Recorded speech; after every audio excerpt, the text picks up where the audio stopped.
வணக்கம் மக்களே. ஆன்மீகத்தில் தியானம் அவசியமா என்று கேட்டால் அவசியம்தான். ஆர்ப்பாட்டமான நிலையில் எதுவுமே சரியாக புரியாது. உதாரணமாக, கலங்கிய தண்ணீரில் எதுவுமே செய்ய முடியாது, குளிக்க முடியாது, குடிக்க முடியாது, எதற்குமே பயன்படாது.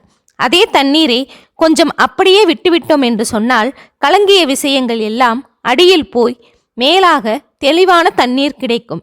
அந்த தண்ணீரை நீங்கள் பயன்படுத்த முடியும். மனமும் அப்படித்தான். புற உலக ஆர்ப்பாட்டங்களினால் கதிகலங்கி போய் கிடக்கின்றது. அப்பொழுது நமக்கு ஏற்படுகின்ற எந்த முடிவுகளும் நன்மை செய்யாது, பயனும் தராது. அதை அப்படியே அமைதியாக விட்டுவிட்டோம் என்று சொன்னால் தேவையற்ற எண்ணங்கள் கீழே போய் படியும். மனம் தெளிந்த நீர் போல் இருக்கும்.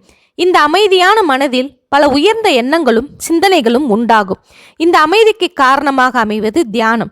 அதனால்தான் ஆன்மீகத்தில் தியானம் என்கிற ஒன்றை வலியுறுத்தி சொல்கின்றார்கள் பெரியோர்கள்.